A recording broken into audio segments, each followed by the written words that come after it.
अंधकार राज यात्रा का नेतृत्व कर रहे प्रदेश के अध्यक्ष सम्मानित श्री इंजीनियर रमाकांत पिप्पल जी, जिले के प्रभारी सम्मानित अमरलाल टैगोर जी, जिले 1 नंबर की पार्टी हो गई है और दूसरे नंबर की कांग्रेस पार्टी हो गई है और तीसरे नंबर की बहुजन समाज पार्टी। लेकिन बहुजन समाज पार्टी 1984 में बनी और कांग्रेस पार्टी 1885 में बनी, तो ये बहुत पुरानी पार्टी है।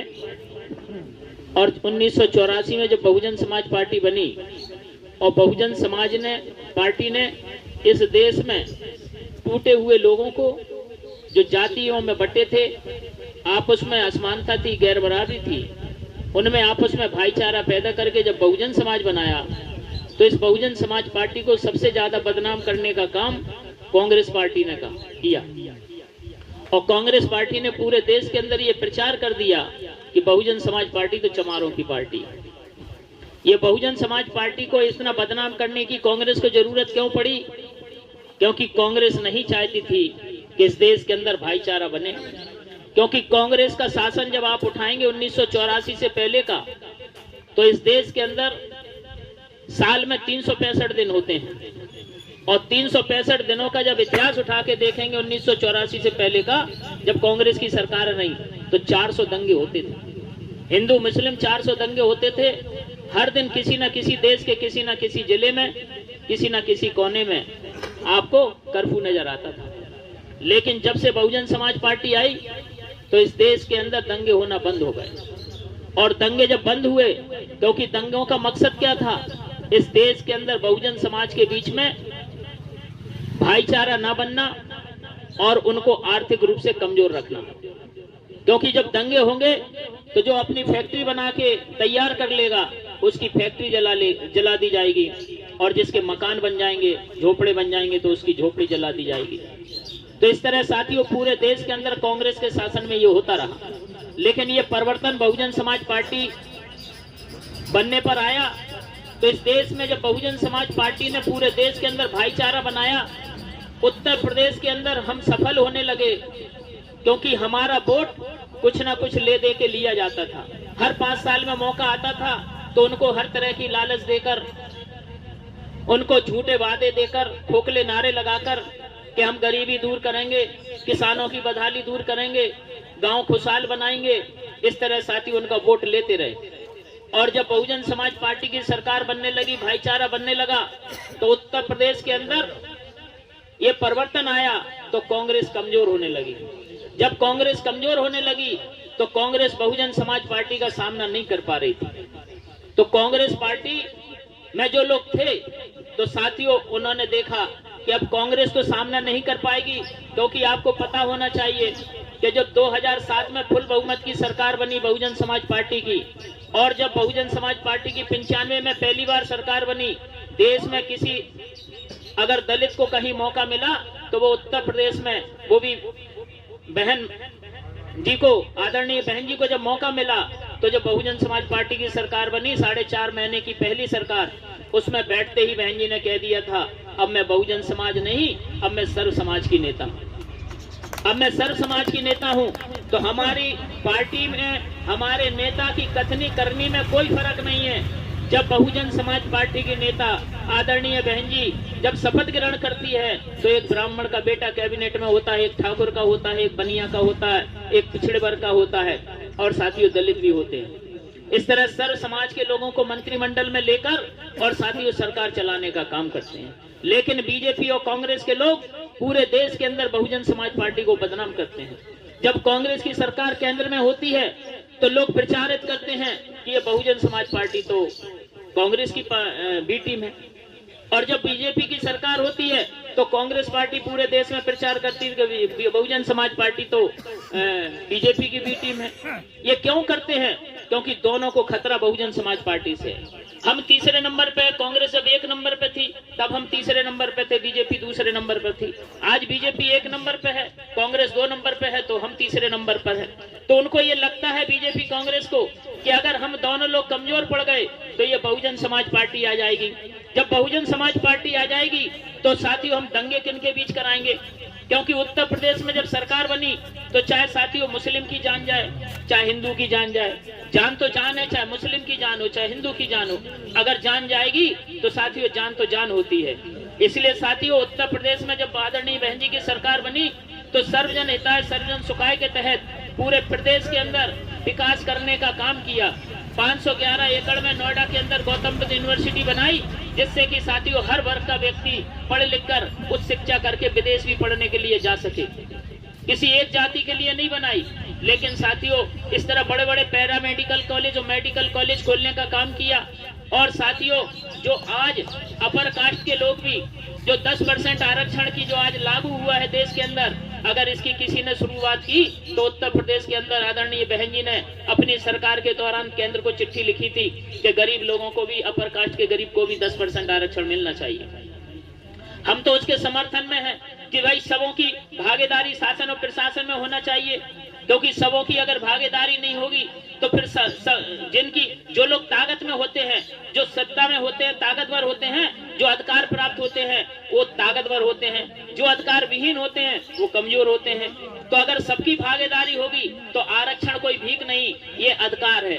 और अधिकार किस बात का है कि अगर देश में सरकार बनती है तो बाबा साहब भीमराव अम्बेडकर ने जो व्यवस्था बनाई है, इस देश में रानी के पेट से बच्चा पैदा होता था वो राजा बनता था, रानी के पेट से बच्चा पैदा हुआ वो राजा बन गया, राजा जो बन गया उसने जो आज्ञा दी उसको राजज्ञा बोलते थे, उसी को कानून बोलते थे, और कोई कानून ही नहीं होता था।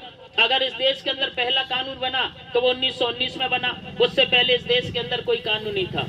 दूसरा कानून 1935 में बना, और तीसरा कानून बाबा साहब भीमराव अम्बेडकर के जो बनाया हुआ संविधान है वो साथियों 26 जनवरी 1950 को लागू हुआ। ये हमारा तीसरा कानून है। तो इसलिए साथियों कानून बाबा साहब भीमराव अम्बेडकर ने बनाया, और इस कानून के अंदर न्याय, स्वतंत्रता, समता और बंधुत्व, ये 4 पिलर दिए कि राजनीतिक, सामाजिक, आर्थिक रूप से सबों को न्याय हो, स्वतंत्रता मिले, विचार, अभिव्यक्ति, विश्वास, धर्म और उपासना की, जो जिसको मानना चाहता है, जिसको पूजना चाहता है, जिसकी सेवा करना चाहता है वो करे, किसी को कोई दूसरा आदमी रोक टोक ना पाए। अगर हमारी इच्छा है हमें किसी की साधना करना है तो उसको कोई दिक्कत पैदा ना हो, कोई किसी को रोके नहीं, अगर रोकेगा तो वो कानूनन अपराध होगा। व्यक्ति की प्रतिष्ठा, अवसर की समता, यानी अवसर उसे मिले सबों को, जिससे कि आगे बढ़ने का मौका मिले, उसकी प्रतिष्ठा रहे।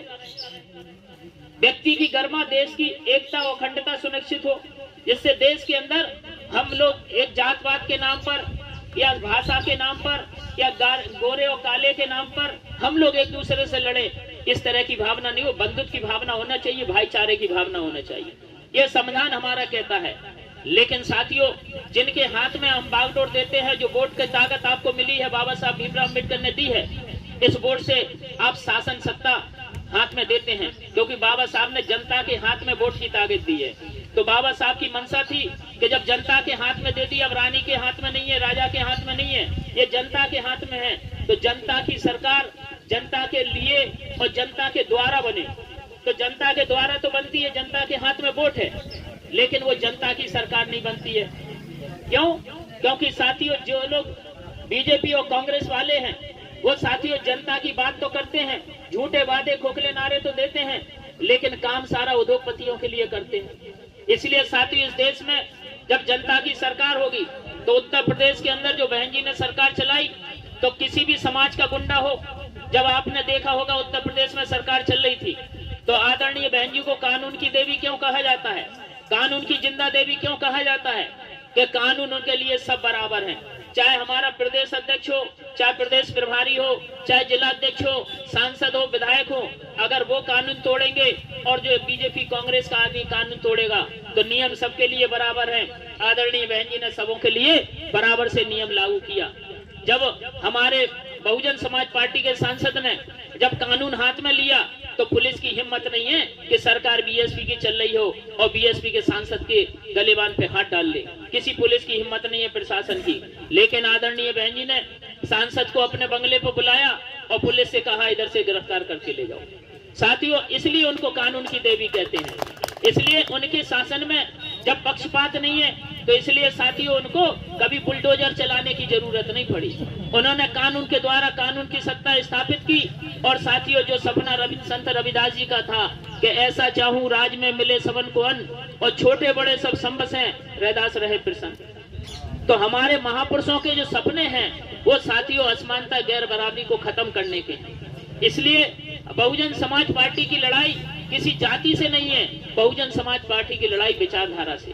जो गैर बराबरी की विचारधारा है, असमानता की विचारधारा है, छुआछूत की विचारधारा है, साथियों इस तरह की जो विचारधारा है उसकी लड़ाई है। हम इस देश के अंदर समता मूलक समाज की स्थापना करना चाहते हैं और इस देश में सबों को भागीदार बनाना चाहते हैं कि देश के, क्योंकि आज आप देख रहे हैं भारतीय जनता पार्टी जो सिस्टम बाबा साहब ने बनाया है, इससे साथियों एक अमन चैन पूरे देश के अंदर हो रहा था।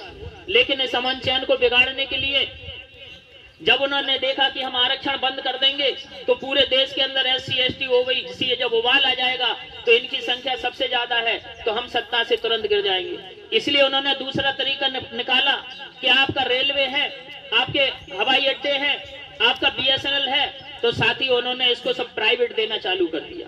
जब प्राइवेट मालिक बन जाएगा तो प्राइवेट मालिक है, आपका खेत है, अगर आपका खेत है किसको मजदूरी देना है ये तो आप तय करेंगे, कोई मजदूर तय थोड़ी कर लेगा या कोई दूसरा आदमी तय नहीं कर लेगा, या गांव का प्रधान ये तय नहीं कर लेगा कि खेत तुम्हारा और वो क्या नहीं ये खेती करेगा।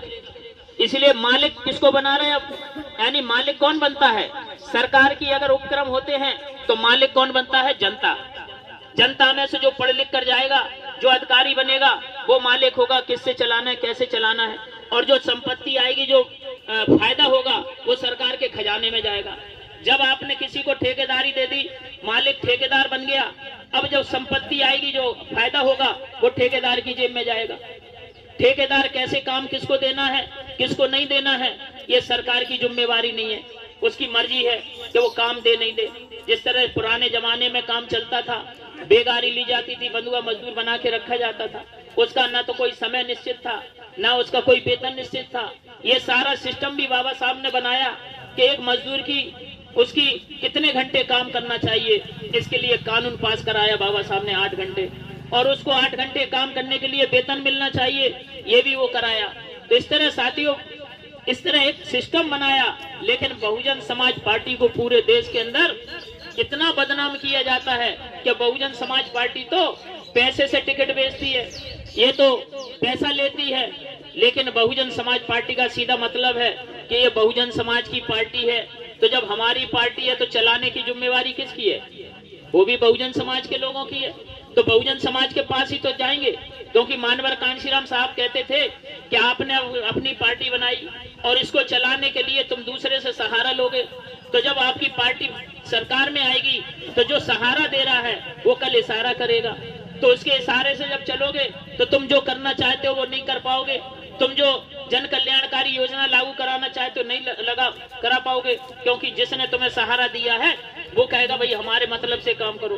तो इसलिए साथियों, बहुजन समाज पार्टी सबके सहयोग से चल रही है। सर्व समाज के गरीब, किसान, मजदूर, SC ST OBC माइनॉरिटी के सहयोग से चल रही है।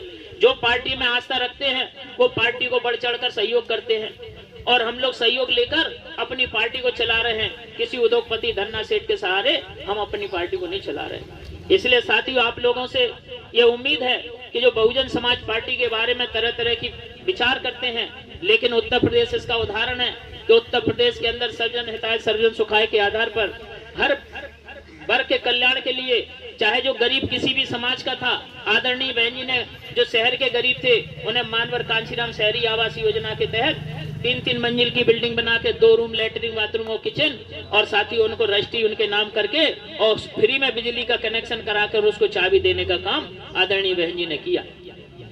तो इस तरह साथियों, आदरणीय बहन जी ने जन कल्याणकारी काम करने का काम किया।